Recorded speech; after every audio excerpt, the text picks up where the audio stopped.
नमस्कार दोस्तों। कल जैसा कि मैंने आपको बताया था कि आज मैं आपको बताऊंगा कि एक आदर्श विद्यार्थी में क्या-क्या लक्षण होते हैं। तो जैसा कि वेदों शास्त्रों में कहा गया है कि एक आदर्श विद्यार्थी में 5 लक्षण होते हैं। सबसे पहला लक्षण होता है हमारा काकचेष्टा। काकचेष्टा यानी कौवे जैसी चेष्टा होनी चाहिए।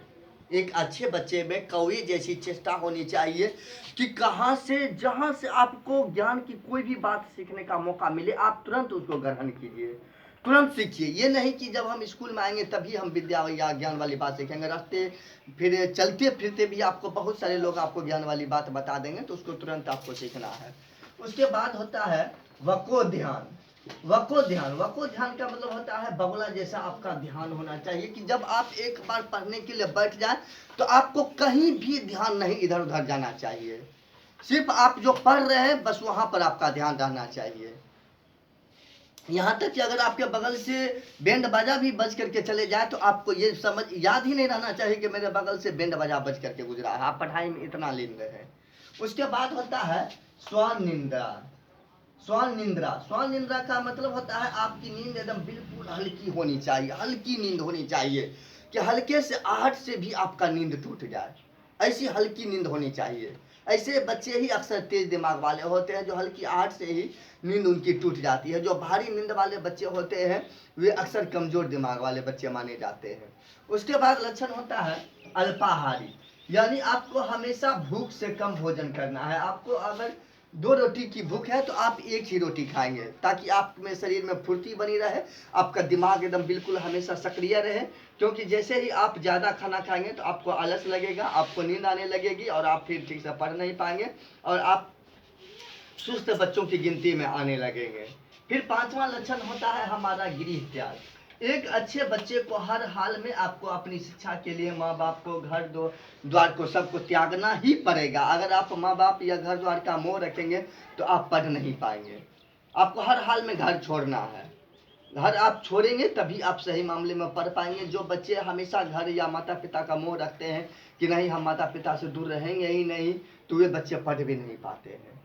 आपको शिक्षा के लिए हमेशा घर त्याग करके मन में ये बात शुरू से ही आप बैठा कर रखेंगे कि आज न कल हमको घर छोड़ना ही छोड़ना है पढ़ाई के लिए। उसके बाद जैसा कि मैंने आपको बताया था कि आज हम लोग पास्ट परफेक्ट कंटिन्यूअस टेंस के निगेटिव और इंट्रोगेटिव पर चलेंगे। जैसे हम लोग कहते हैं कि मैं सुबह से अखबार नहीं पढ़ रहा था। मैं सुबह से अखबार नहीं पढ़ रहा था। इसका हम लोग ट्रांसलेशन बनाएंगे I had not been reading newspaper since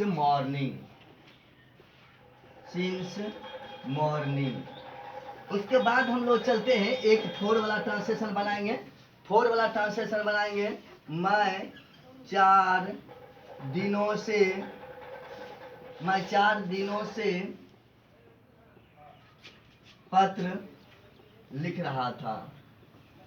मैं 4 दिनों से पत्र लिख रहा था।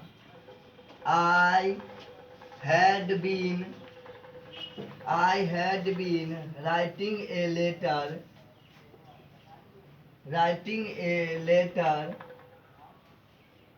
for 4 days. अब हम लोग इंट्रोगेटिव पर चलते हैं। क्या तुम सुबह से पढ़ रहे थे। इसका ट्रांसलेशन हम लोग बनाएंगे had you been reading since morning.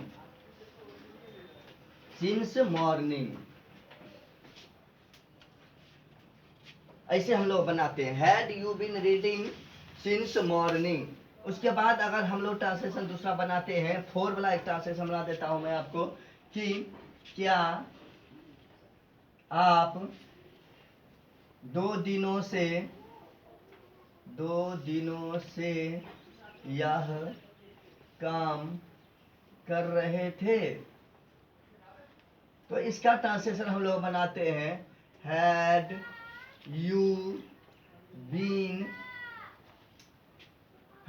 Been doing this work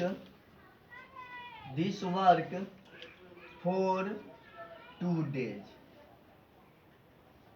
इसी तरह से हम लोग और भी बहुत सारे ट्रांसलेशन बना सकते हैं। कल हम लोग चलेंगे फ्यूचर पर, सिंपल फ्यूचर पर। इसी तरह से लगातार मेरे चैनल के साथ बने रहे, और फिर मैं आपको कुछ और भी पढ़ाई लिखाई से संबंधित बातें बताऊंगा मैं आपको। और इसी तरह से, और प्लीज़ अगर अभी तक आपने मेरा चैनल सब्सक्राइब नहीं किया है तो सब्सक्राइब माई चैनल। मेरे चैनल का नाम है Suman sir Shiksha. Thank you once again.